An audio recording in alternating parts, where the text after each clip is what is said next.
All right, guys, we're back. This time we got Admirable. He's going to be the opponent of Alchemist in the main stage match that possibly no one will see. And I was commenting that you were sweating, and apparently it's the lotion, it's not sweat. Yeah, I have to keep my skin, moisturized, exfoliated, all that good stuff. I have to look beautiful on camera. Okay. It's tough to look more beautiful, I think, but I think I'm making a good effort. All right. Well, if anything, people can see that. People are commenting on your beard. You say this is a month worth of not shaving? 32 days. 32 with one days. Very slight trim. Well, I have to say that we did interact with a lot of the tournament organizers and that kind of stuff, and I think you were getting eyeballed pretty hard. I think in terms of as beards go, this is a very uncommon length in China. Yeah, I sort of noticed that. Yeah. Like I get a lot of stares like at the airport, like when we went out to go buy some drinks. If you tell them that this is 32 days worth of beard, they might think the word days. They're not like maybe year. Yeah, maybe you meant year, or maybe their English isn't as good. Like stupid American. Yeah. He's an idiot. Well, that might be regardless. Yeah. So anyway, you said you had some more. What should I say? Strong opinions about the games and the event and China and all the rest. So why don't you just go? Like, they gave me some hot water. I could just drink this while you unleash on the I'm going to stream. start with the first match, which was, I guess we'll call it mid-range lock. Drain lock. Drain lock. There we go. Yeah. Drain lock versus Hunter. Leading Warlock, I think, is fine in this position. We saw his opening hand. We were like, this is sort of a peculiar hand lock deck. Kind of unfortunate he's running a Hunter. And then he mulligans and he draws Voidwalker and Drain Life. And at this point, we are just astonished that this guy has played this way. So when we've seen these cards, we are now expecting him to play really poorly. But that wasn't the case. He actually played really well as he drew his cards and the game circumstance unfolded. Yeah, we saw the, I remember now, he did a Siphon Soul when it wasn't obvious that he was dead. Yeah.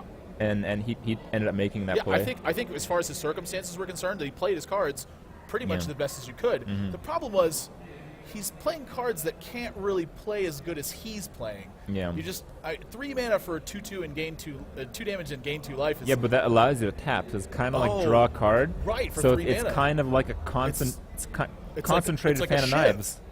Oh, a concentrated fan of knives. That's another good way to put it. Yeah. I guess so. Yeah. The card choice in that game, I think, is just terrible. The cards don't even really make sense. If you're going to play a deck like that, you should just play Warrior, because Warrior has. What deck do you think that would counter?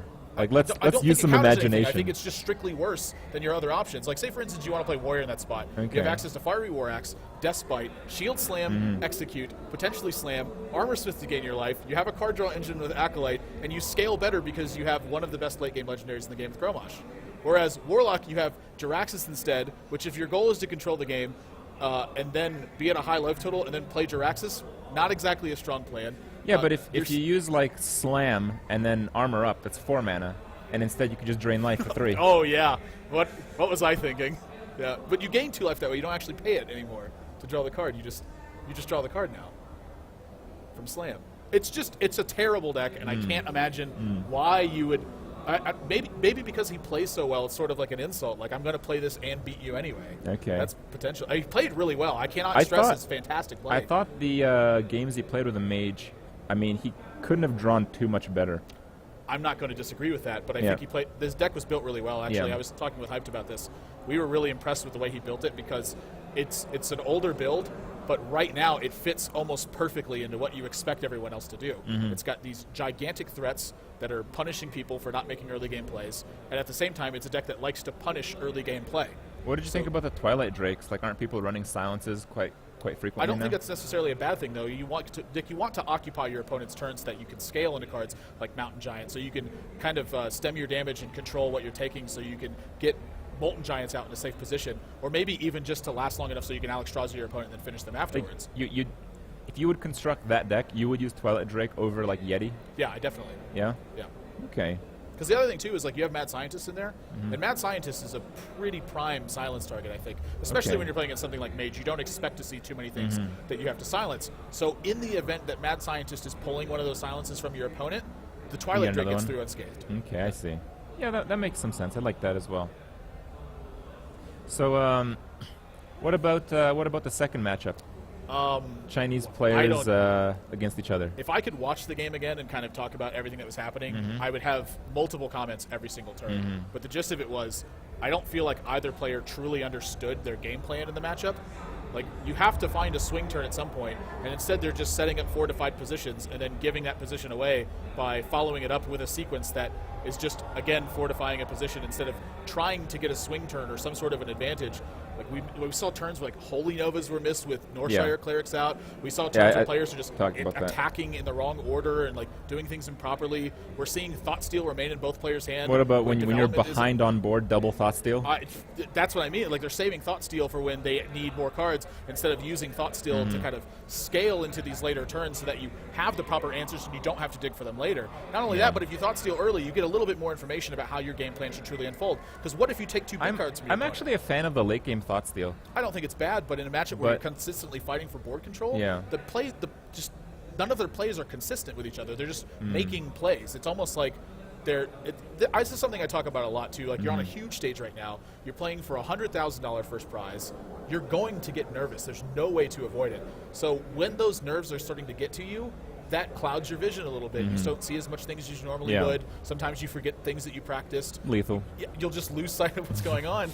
And that's a huge factor. And I think I don't know a lot about these players in terms of how they practice or a lot of their other tournament performances, but to me this would indicate more that they are getting nervous on stage and misplaying as a result of that, than just that they're absolutely weak players, because I don't feel like you would invite a bunch of weak players. Yeah, that's what I wanted to ask you. Like, you're familiar with the non-Chinese players, probably very well, in fact.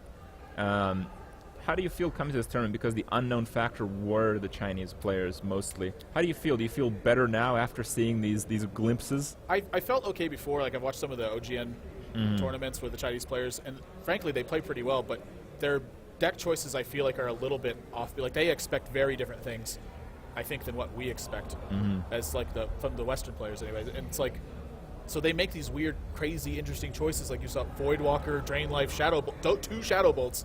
I'm guessing there's two Drain Lives, but there's no telling. Shadowbolt's all right. I guess if your opponent's playing 4/4s, like, if your opponent plays Ogre Magi, Shadowbolt's a great card.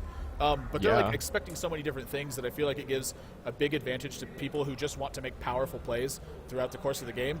You have a very specific game plan in mind with these kinds of weird removal spells, and your opponent's just playing the best card that they can play every single turn. That sort of feels like it's going to snowball out of control for the player who's just powerful. I understand. All right, what about your views on China as a whole? Well, what's your experience like here? It's been interesting so far. Of course, this is my first trip to China. People have been very nice. I haven't really met any hostility at all. I've gotten some random pictures of me taken from people, I guess, who are just, they see my beard and you're the beard guy. They must think I'm 200 years old. So no, they probably just look around. American. Maybe I'm a movie star because of my beard. But yeah, it's been nice so far. The hotel is great, of course. WCA has treated us very well. Crip wants to rip that fat bastard's beard off. You wish. It's a iron and steel. When you shave that, do you like sell it? Can we like get this off eBay or something? I don't shave. That's how you shave. You don't. Well, it's 32 days. You can produce 12 of these a year, right? I don't know. Maybe we should just start auctioning it off. What kind of numbers are we seeing over there? I don't know. Here we go. Someone's gonna offer like $6,000, and it's like he's just a rich guy sitting at home. A little bit off topic. I actually found out that some people are having beard implants because having like a really thick beard is really hipster. So these dudes pay like $6,000 to get like hair off the back of their head or off the back of their back onto their chin. I would do it the other way. I'm losing it all up here. Okay. It's like it's just transferring from the top of my head to my beard instead. And I'm like, go back. I need this. Have you tried sleeping upside down or something? I actually have tried sleeping upside down. You know those boots that are really expensive that you like hook onto the thing and you hang upside down? Yeah. Yeah, that was $12,000 wasted. I don't think that's what those are for. Those are for, I believe, the super extreme sit-ups. Oh, that would explain a lot. Yeah. Oh, well. All right. Whoops. Any other thoughts you want to throw out on the internet? Not really. Just kind of hanging out. How much money are you taking home? Hopefully 96, but yeah. Hopefully. 1,000, not dollars. Like, yeah, that's all you had left. Yeah. All right, guys. We're going to have someone else on here. We're going to get this guy out of here. Maybe have Saviz on next, perhaps. Probably. Okay, we'll be back in a few minutes.